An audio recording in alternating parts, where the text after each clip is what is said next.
오늘 본문의 말씀을 통해서 우리가 함께 은혜를 나누기 원합니다. 오늘 설교의 제목이 뭔가요?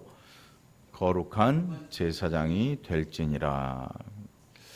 여기 분명히 우리가 잘못 오해해버리면 완전한 거룩한 사람, 완전한 거룩한 제사장으로 오해하기 쉽습니다. 베드로는 그렇게 이야기를 하고 있는 게 아니고 2장 1절로 보니까 그러므로 모든 악독과 모든 기만과 외식과 시기와 모든 비방하는 말을 버리고 이렇게 기록을 해요. 결국 1장과 연결이 되어 있는데 이 앞에를 똑 잘라버리고 안 보면 문제가 생기는 거지요.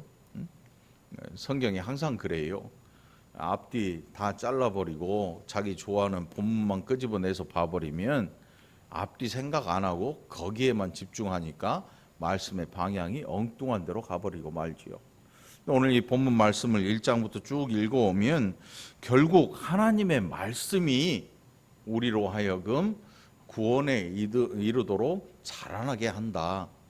그래서 1장 25절에 보면 오직 주의 말씀은 세세토록 있도다 하였으니 너희에게 전한 복음이 곧 이 말씀이니라.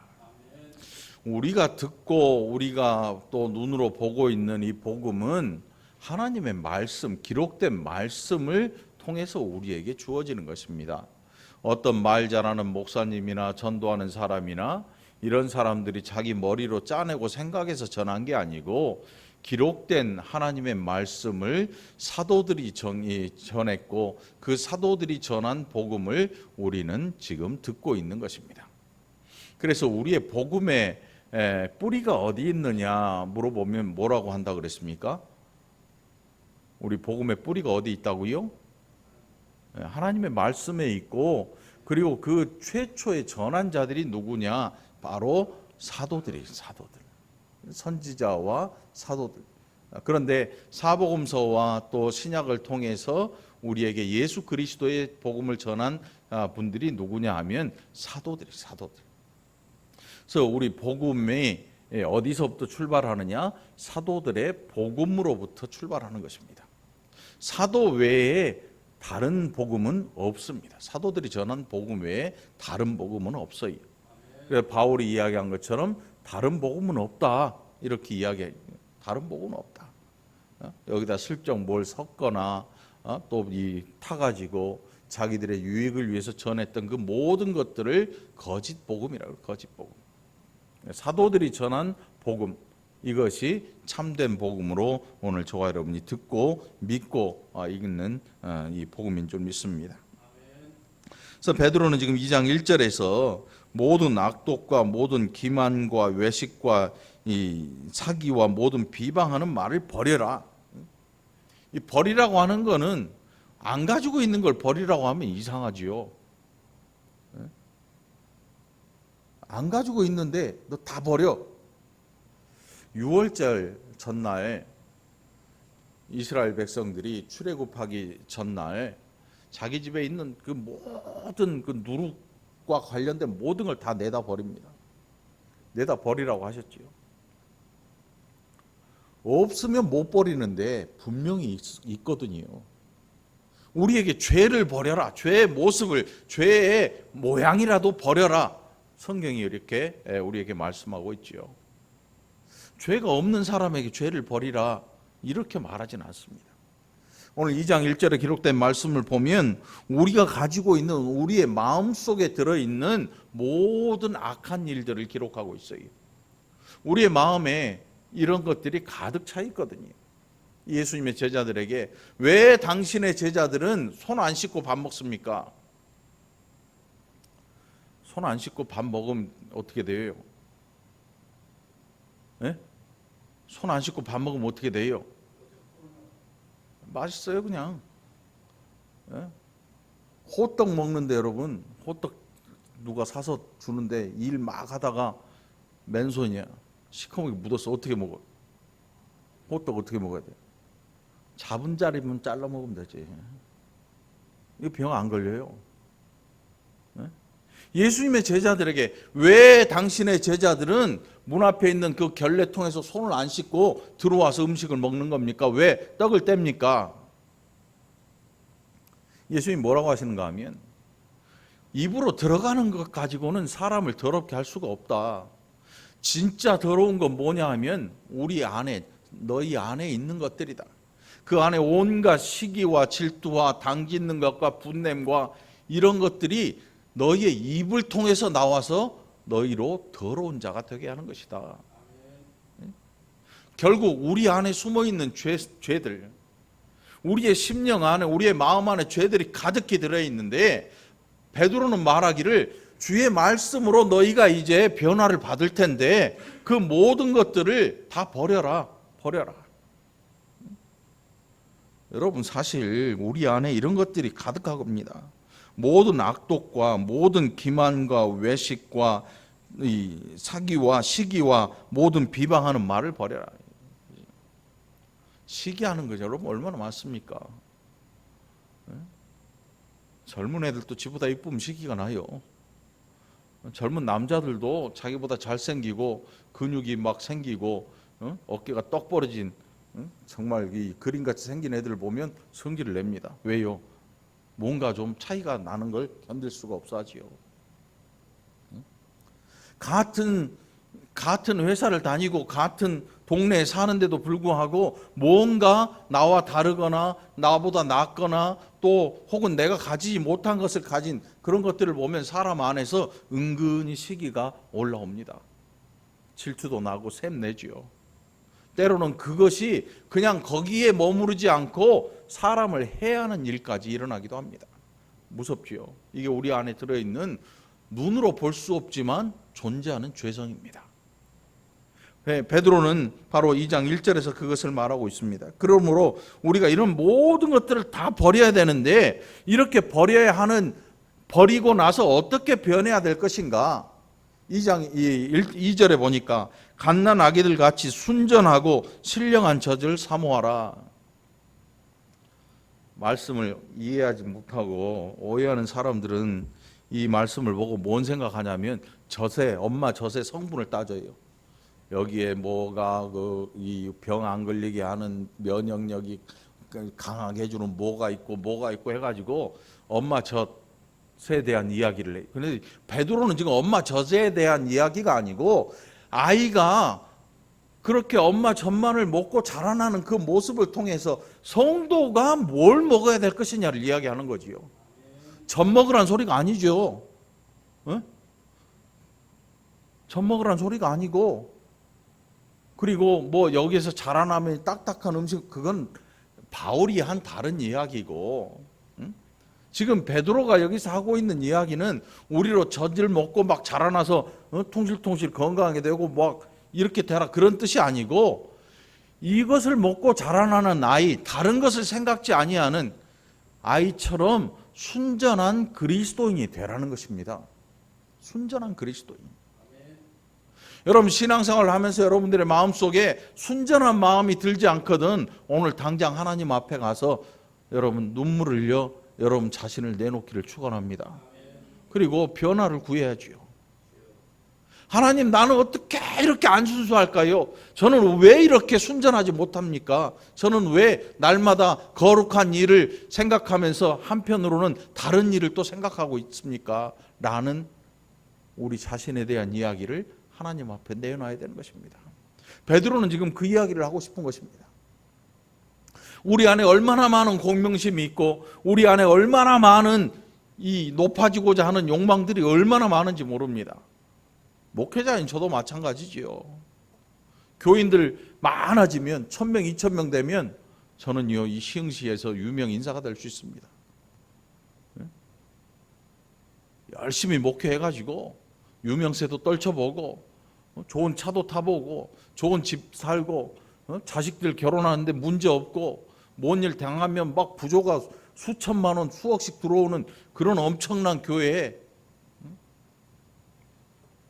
이런 꿈을 꾸는 목회자들도 아마 없지는 않을 것입니다. 그런데 우리가 베드로의 음성에 귀를 기울이면 너희는 좀 순전해라. 다른 만 품지 말고 아이가 엄마 젖을 먹고 그렇게 자라나는 것처럼 너희도 순전하게 좀 자라나라. 그런데 그 젖은 지금 뭘로 이야기하고 있는가 하면 말씀이 너희가 먹고 살아야 될 것이다. 이 세상에서 팔고 있는 책들을 보면 성경을 빌미로 해서 팔고 있는 책들도 꽤 많습니다. 뭐 상담하는 일도 그렇고요. 제일 많은 게 상담학. 가만히 보면 세상 학문에 성경 몇 구절 넣어놓고 뭐 이런 이야기들을 하고. 상담학이라고 하는 게 사실은 세상의 학문이지요. 또 뭐 여러 가지 학문들이 있어요. 그런데 거기에 성경 구절 몇 개 넣어놓으면 기독교가 돼버리는 거예요. 그렇지 않거든요. 오늘 여러분 우울하십니까? 오늘 말씀이 여러분을 치료하게 될 줄 믿습니다. 정말 알지 못한 허전함을 느끼십니까? 말씀이 여러분의 마음에 충만함을 주실 줄 믿습니다. 하나님께서 여러분의 마음에 충만함을 주실 줄 믿습니다. 이게 우리가 대하는 말씀이고 우리가 먹고 우리가 순종하는 하나님의 말씀의 능력인 것입니다. 그래서 결국 베드로는 뭐라고 하냐면 이는 그로 말미암아 너희로 구원에 이르도록 자라게 하려 함이라.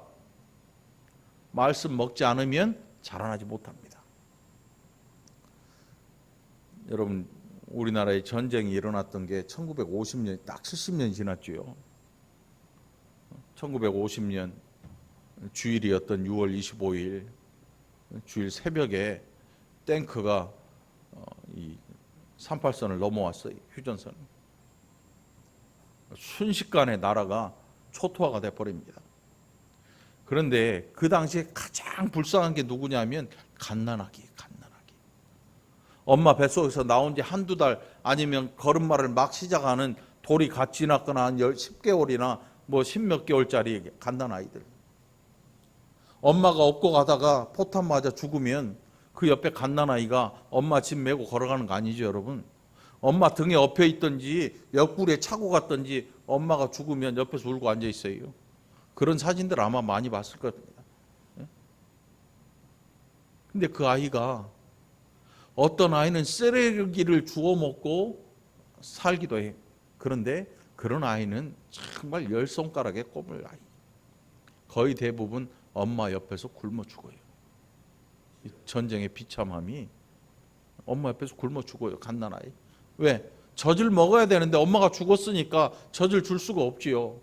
그냥 옆에서 밤새도록 지쳐서 울다가 누군가 불쌍해서 데리고 가지 않으면 그냥 그 자리에서 굶어 죽어야 되는 그런 존재예요. 오늘 베드로가 우리에게 갓난아이가 사모하는 엄마의 젖, 그것을 먹고 건강하게 자라나는 것처럼 너희도 말씀을 사모하고 순수하게 자라나라. 이게 뭐냐면 왜 이렇게 하나님이 하시는가 하면 너희로 구원에 이르도록 자라나게 하라. 우리가 지금 구원을 받았습니다, 여러분. 구원 받았어요. 예수님 믿으면 구원받은 사람이 되는 것입니다. 그런데 중요한 것은 우리에게 이 땅에서의 삶이 남아있다는 것입니다. 예수 믿는다고 우리의 삶이 끝나버리지 않습니다. 예수 믿자마자 하나님이 데리고 가시면 그 참 다행인 거예요. 불행한 게 아니에요, 여러분. 죄질 기회를 못 갖게 하는 거니까. 그런데 예수를 믿고 우리가 이 땅에서 사는 날이 우리의 마음대로 되지 않습니다. 얼마나 살아갈지 우리는 알 길도 없습니다. 구원을 받은 그 백성들의 삶이 이 땅에 분명히 존재하고 있습니다. 베드로는 지금 그 이야기를 하고 있는 거예요. 자라나서 구원받는 게 아니고 구원받은 백성으로 하나님 나라를 이 땅에서 살아보는 그런 존재가 되라. 이렇게 이야기하고 있는 것입니다. 너희가 주의 인자하심을 맛보았으면 그리하라. 사람에게는 버림바가 되었으나 하나님께는 택하심을 입은 보배로운 산돌이신 예수께 나가라. 그리고 거룩한 제사장이 되라. 여기 한 가지 특이한 단어가 있지요. 4절에 사람에게는 버림바가 되었으나 하나님께는 택하심을 입은 보배로운 산돌이신 예수라고 표현돼요. 어떤 분들은 예수 잘 믿고 신앙생활 잘 해가지고 세상 속에서 성공하려고 부단히 애를 쓰는 분들이 있습니다. 물론 그것은 당연한 일인지도 모릅니다. 그런데 그게 목적인 사람들이 있습니다. 신앙의 목적이 세상 속에서 성공하는 것은 절대로 아닙니다. 그건 복음이 아닙니다. 진짜 복음은 세상 속에서 성공이 아니고 예수님을 닮아가고 세상 사람들에게는 버림받았지만 하나님께서는 보배로운 산돌이신 예수라고 표현을 하고 있잖아요. 여러분, 오늘 여러분의 믿음이 세상에서 알아주고 박수를 보내는 믿음이면 뭔가 분명히 문제가 있는 것입니다. 믿음을 가졌다고 무조건 욕을 먹지는 않습니다. 어떤 사람들은 정말 좋은 믿음을 가지고 세상에 있는 어려운 사람들을 향해서 정말 아낌없이 베풀어주는 그런 분들도 있습니다. 진짜 부자들이죠. 진짜 참된 부자들.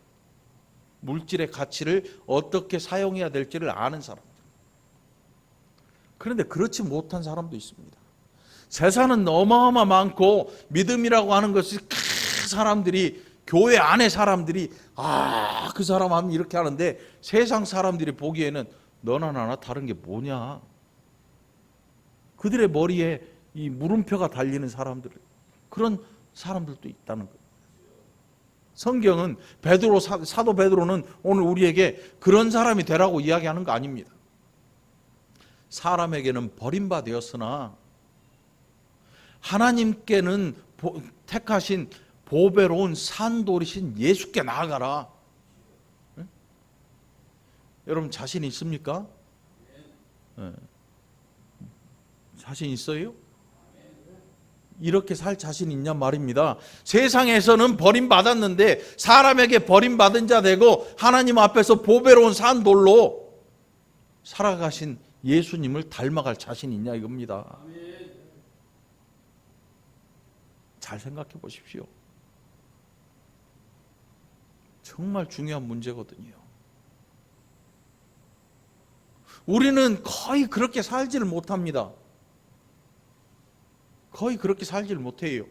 우리 자신이 그렇게 연약한 존재이기도 합니다. 그럼에도 불구하고 베드로는 우리에게 이야기를 합니다. 어린아이처럼 엄마 젖을 먹고 자라라. 하나님 말씀 먹고 자라나라. 그리고 순전한 그리스도인이 되고, 너희가 세상 속에서 추구했던 그게 아니고 세상이 버렸지만 하나님께서 택하시고 보배로운 산돌로 여기시는 예수 그리스도를 닮아라. 그에게 가라. 이렇게 이야기하는 것입니다. 너희도 산돌같이 신령한 집으로 세워지고 예수 그리스도로 말미암아 하나님이 기쁘게 받으실 신령한 제사를 드릴 거룩한 제사장이 될지니라. 여기 잘못 이 말씀을 오해하면요 함정에 빠지게 됩니다. 완벽한 사람이 되라 이런 뜻이 아니고요, 거룩해져 가라는 것입니다. 거룩한 제사장이 되라고 하는 것은, 여러분들 그러니까 누군가를 이야기할 때 함부로 이야기하면 큰일 납니다. 정죄하는 거거든요. 이 정죄는 누가 하냐면 마귀가 하는 것입니다. 하나님 앞에서 하나님의 백성들을 정죄하는 정죄. 그리고 우리의 마음속에 의심하게 만든. 그래서 하나님이 마치 거짓말한 것처럼, 우리의 구원에 대해 거짓말한 것처럼 못 믿게 만드는 게 마귀의 정죄거든요. 예를 들어 오늘 또 만만한 누군가를 또 집어야 되는데 또 잘못 집었다가는 안 될 것 같고, 만만한 게 집사람이지. 집사람하고 저하고 싸웠어요. 어떤 일로 싸웠다고 한번 생각을 해보세요. 물론 전혀 안 싸우지는 않아요. 종종 싸워요. 싸웠다고 생각을 해보세요. 그런데 제가 저의 잘못에 대해서 집사람이 그래가지고 목사야? 이렇게 나오면 저 어떨 것 같아요? 할 말 없죠. 몇 번 당해보셨구먼 장로님. 거의 우리 대부분의 사람들이 이렇게 정죄를 합니다. 제가 집사람한테 그따위로 해가지고 무슨 사모야! 라고 한다면 사실 할 말은 없어요. 그런데 성질나요. 이게 뭐냐면 상대방을 정죄하는 것입니다. 싸워도 이렇게 싸우면 안 돼요. 정죄하는 싸움을 하면 안 돼요. 그거는 마귀가 좋아하는 일이거든요. 베드로가 지금 여기에서 거룩한 제사장이 되라고 이야기하고 있는 것은 너 지금 완벽해야 돼 이렇게 얘기했으면 2장 1절을 기록하지도 않았을 거예요. 얼마나 부족합니까 우리 자신이. 여러분 자신이 얼마나 부족하고 여기 있는 목사는 또 얼마나 더 많이 부족합니까? 그럼에도 불구하고 베드로가 뭐라고 하냐면 거룩한 제사장이 되어라. 그러니까 이 거룩한 제사장이 되는 것은요, 우리가 거룩하기 위해서 힘써 노력하는 일, 이건 구원의 일이 아니고 우리의 삶이 거룩해지는 일을 이야기합니다. 구원에는 우리의 노력이 티끌만큼도 들어가지 못합니다. 구원은 하나님의 일입니다. 그러면 우리가 노력해야 하는 건 뭐냐면 거룩해져 가기 위해서 피 튀기게 싸워야 되는 일이에요. 여기 피 튀긴다 그러니까 막 세상에 나가서 이 죄 짓는 사람들하고 주먹 다짐하라는 얘기가 아니고 우리가 세상 속에서 어떻게 거룩하게 살아야 할 것인가. 그래서 간간히 곰곰이 생각해 보니까 우리의 기도의 내용을 좀 바꿀 필요가 있는 것 같아요. 우리가 종종 기도할 때 이런 기도합니다. 한 주간 죄 가운데 살다가 교회 나와서 하나님의 은혜를 기다립니다. 상한 심령 가지고 나왔습니다. 뭐 컬컬한 심령 가지고 나와서 이런 기도들을 하더라고. 그런데 이제는 그런 기도 말고 하나님 제가 일주일 동안요 거룩해지려고 부단히 싸웠습니다. 부단히 싸웠습니다. 그래서 마음이 갈갈이 다 찢겨져 있고요. 상처가 너무 많습니다. 예배를 통해서 저에게 치료받을 은혜를 좀 주시고요. 다시 세상에 나아가서 거룩하기 위해서 싸울 수 있는 힘과 능력도 주시고 용기도 주십시오 라고 기도할 수 있어야 합니다. 이게 우리의 기도 제목이 되어야 됩니다. 우리 대부분의 사람들은 이런 기도를 별로 원치 않습니다. 당장 우리의 삶에서 현실에서 나타날 내 손에 잡히는 무언가를 위해 기도를 하는데 안 보이니까 안 하는 거죠. 옆 사람 보니까 자식에 대한 기도를 하고 막 뭐 잘되게 해달라는 기도를 하니까 보니까 은근히 손해보는 기분이 나.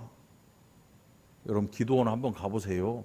옆에 앉아 있으면요 이런 기도 그런 기도 안 하고 있으면 꼭 바보처럼 느껴져요.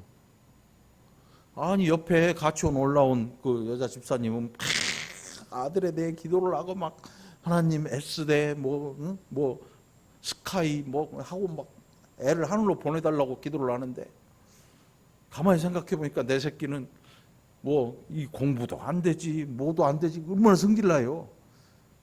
애라면 모르겠다 나도 같이 하자. 이게 우리야.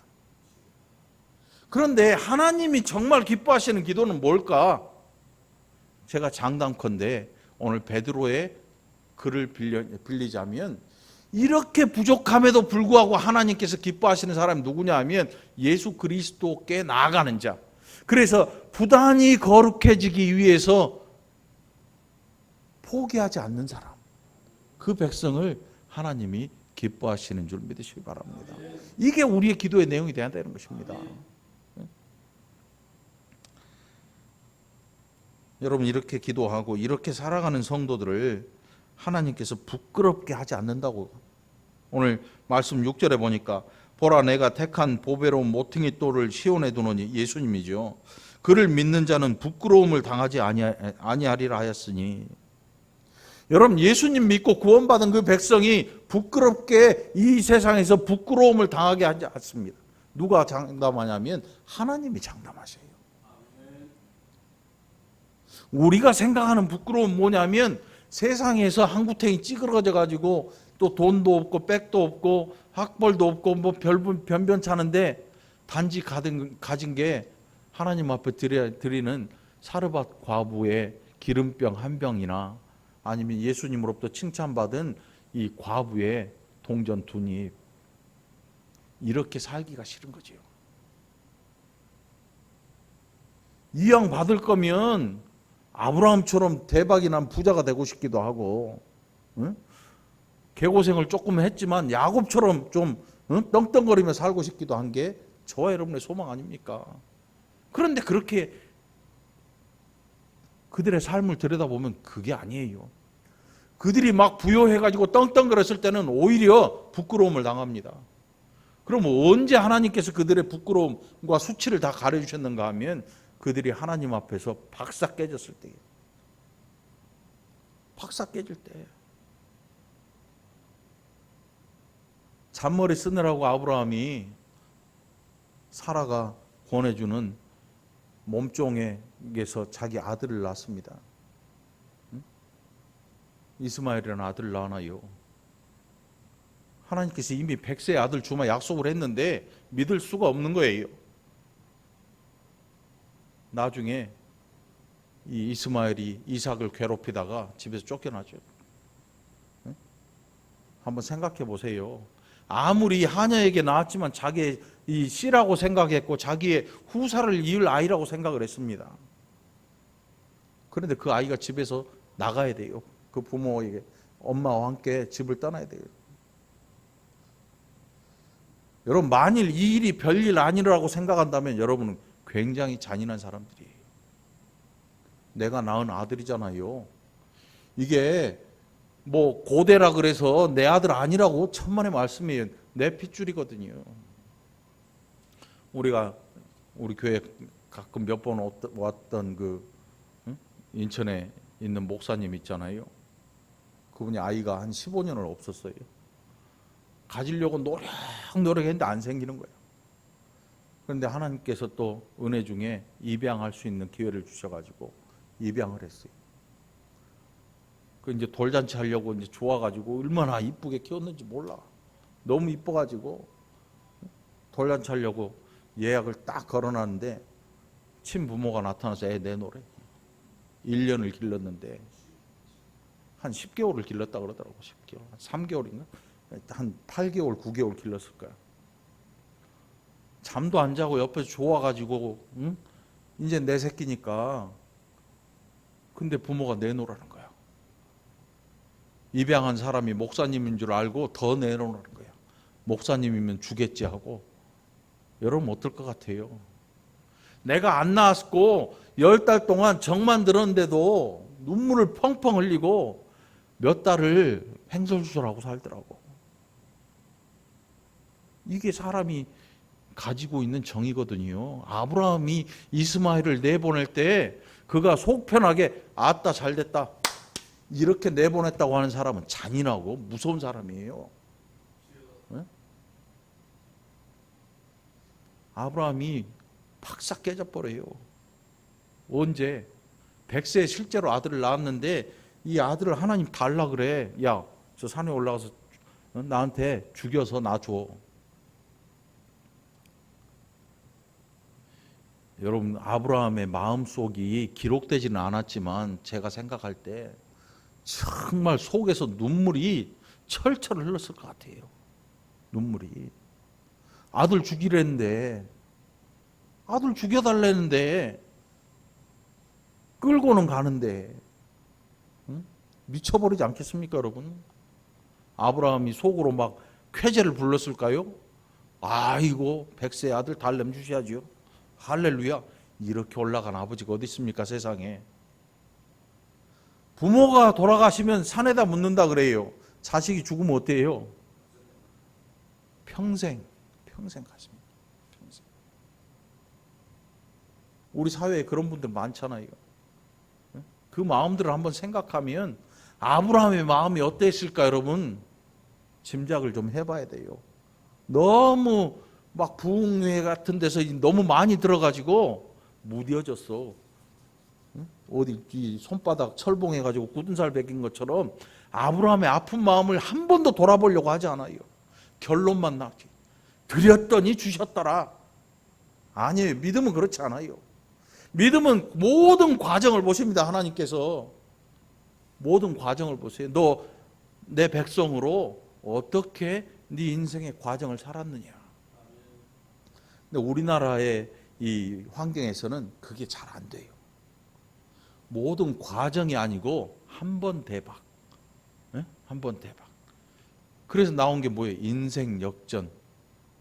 인생 역전 아니에요. 인생 역전도 잘해야지 이 대박이 나는 거지. 인생의 역전 앞에 앉아 있으면 노숙자야, 서울역 앞에. 이게 잘해야지. 여러분들은 오늘 하나님 앞에서 여러분의 모든 인생의 삶의 과정들을 하나님 앞에 내놓을 수 있기를 축원합니다. 베드로는 지금 그 이야기를 하고 있는 것입니다. 한번 뭔가 탁 잘해가지고 건축원금 하자 그럴 때 딱 은행에서 대출 확 받아 한번 확 도박하는 게 아니에요. 11조 하랬으니까 그냥 서비스로 카드 확 긁어가지고 11조 확 해가지고 하나님이 뭐 하시나 지켜보는 그런 거 말고 우리 인생 전반을 하나님 앞에 쭉 펼쳐놓고 보여드릴 수 있어야 돼요. 아브라함은 그 과정에서 깨지고 야곱도 그 과정에서 깨집니다. 저와 여러분 어떻습니까? 마찬가지예요. 그러므로 믿는 너희에게는 보배이나 믿지 아니하는 자에게는 건축자들의 버린 그 돌이 모퉁이의 머릿돌이 되고 또한 부딪히는 돌과 걸려 넘어지게 하는 바위가 되었다 하였느니라. 예수님께서 얼마나 걸거치는 바위입니까? 당시 유대인들, 그 당시에 기득권을 가졌던 바리새인 서기관들, 대제사장 가문들에게 예수님 자체는요 정말 그들을 걸거치게 하는 귀찮은 돌이었습니다. 눈의 가시예요. 그들이 가서 존경받는 자리, 잔치하는 자리, 그들을 위한 상석이 다 마련되어 있는데 단 한 번도 예수님은 그들을 향해서 아이고 반갑습니다라고 한 적이 없습니다. 회칠한 무덤들아, 독사의 자식들아, 이미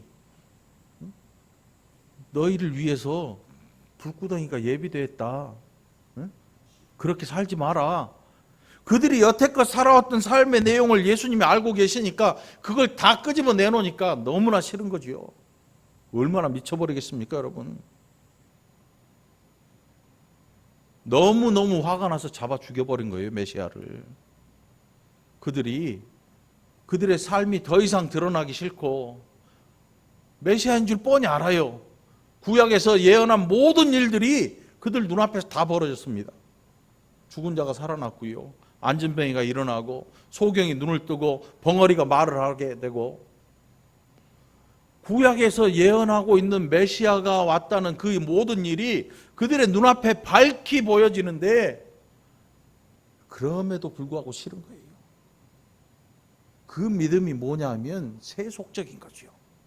지금 누리고 있는 것, 지금 가진 것, 이거 놓치고 부끄러움 당하기 싫은 거죠.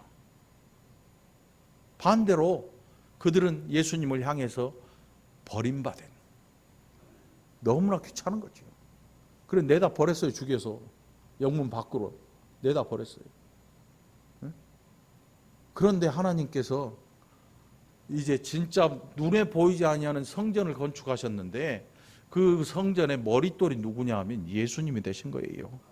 건축자들이 야 이 돌 귀찮으니까 대제사장 무리들이 야 저 멀리 갖다 버려라 했는데 어느 날 돌아와 보니까 그 돌이 성전의 모퉁이에 머릿돌이 돼서 날짜가 적혀 있는 거예요. 구원자 예수 그리스도 메시아라고, 하나님의 아들 예수 그리스도, 그 이름이 적혀 있는 거예요. 결국 하나님의 구원이 누구를 말미암아? 예수 그리스도로 말미암아 완성되는 거죠. 이게 우리가 믿고 있는 대상이, 하나님이 우리를 부끄럽게 하지 않으실 것입니다. 여러분의 가진 믿음이 부끄럽게 되지 않을 것입니다. 세상에서 인정받으려 하지 말고 하나님 앞에서 여러분의 삶을 펴서 보여드리고, 하나님 저 이 거룩하게 되는 일에 너무 힘들고 어렵습니다. 저로 견뎌낼 수 있는 지혜도 힘도 용기도 좀 허락해 주옵소서. 돈 달라고 하지 말고 건강 달라 하지 말고 믿음을 잘 관리해서 거룩한 제사장이 돼갈 수 있도록 하나님 저로 말미암아 하나님이 보시기에 참 좋은 백성이 되게 하옵소서. 이런 기도가 여러분의 삶에 있게 되기를 간절히 축원합니다.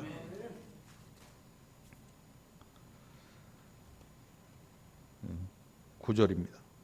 그러나 너희는 택하신 족속이요 왕 같은 제사장들이요 거룩한 나라요 그의 소유가 된 백성이니 이는 너희를 어두운 데서 불러내어 그의 기이한 빛에 들어가게 하신 이의 아름다운 덕을 선포하게 하려 하심이라.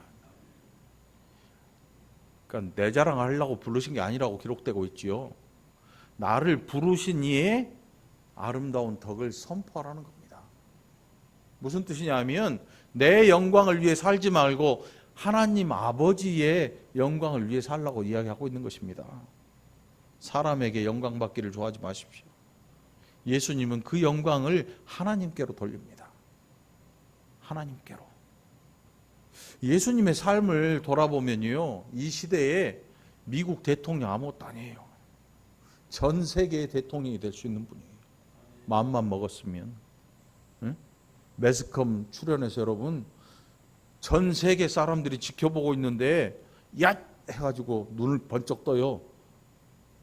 소경이 말 못하던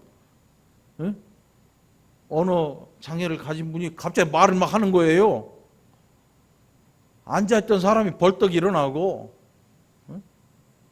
그 맹인 가수, 외국 유명한 가수 있잖아요. 이름이 뭐지? 모름 말고. 아마 그 가수 데려다 놓고 예수님께서 안수하는 순간 눈을 번쩍 뜰 거예요. 눈을 번쩍 떠요. 세계가 어떻게 예수님 보겠습니까? 스타 중에 이런 스타가 없어요. 왕 중에 이런 왕이 없어요. 그런데 예수님 그렇게 단 한 번도 하지 않으셨죠. 사람들이 쫓아와서 왕 삼으려 하실 때 그 자리를 피해서 아무도 없는 곳으로 가십니다. 배를 타고 호수를 가로질러 갔더니 밤새 호수를 반바퀴 돌아가지고 예수님 찾으러 온 사람들이 예수님을 향해서 우리의 왕이 되주십시오. 여러분 얼마나 기분 좋겠어요. 한번 생각을 해보세요.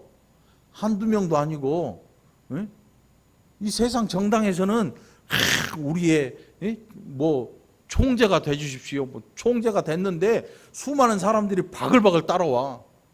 하다못해 다단계 장사들도 그러잖아요. 이상한 교주들도 뭐 10만, 20만, 30만이 따르니까 자기가 하나님 된 것처럼 살아가잖아. 천만의 말씀이요. 그거는 금방 끝나. 그런 영광은 금방 끝나. 오늘 여러분, 오히려 예수님은 자기에게 돌아올 영광을 다 내다 버립니다. 왜냐하면 아시거든요. 자신이 이 땅에 왜 오셨는가? 영광을 받으려 온 게 아니고 섬김 받으려 온 게 아니고 섬기러 왔다라고 제자들에게 선포하십니다. 우리도 마찬가지예요. 우리의 영광을 위해 살지 말고 하나님 아버지의 아름다운 덕을 선포하는 자가 되기를 간절히 축원합니다. 너희가 전에는 백성이 아니더니 이제는 하나님의 백성이요 전에는 긍휼을 얻지 못하였더니 이제는 긍휼을 얻은 자니라. 이 귀한 삶의 모습을 기억하고 하나님 앞에 돈 이런 거 말고 우리의 삶을 아름다운 삶을 드릴 수 있는 저와 여러분이 되기를 간절히 축원합니다. 기도합시다. 하나님 아버지 감사합니다. 우리가 얼마나 어리석은지, 우리가 얼마나 교만한지, 우리가 얼마나 죄악된지 말씀을 통해서 그것이 낱낱이 드러나고 있습니다. 그러나 하나님 우리를 부르신 그 은혜 날마다 기억하고 이제는 우리 안에 있는 더러운 죄성들을 하나씩 내려놓고 거룩한 제사장으로 변화되기 위해서 날마다 울고 날마다 피 흘리고 날마다 힘쓰는 자들이 되게 하여 주시옵소서. 그래서 하나님 우리를 보실 때에 잘했다 칭찬받는 복된 자들이 되게 하여 주시옵소서. 감사드리옵고 예수님의 이름으로 간절히 기도합나이다. 아멘.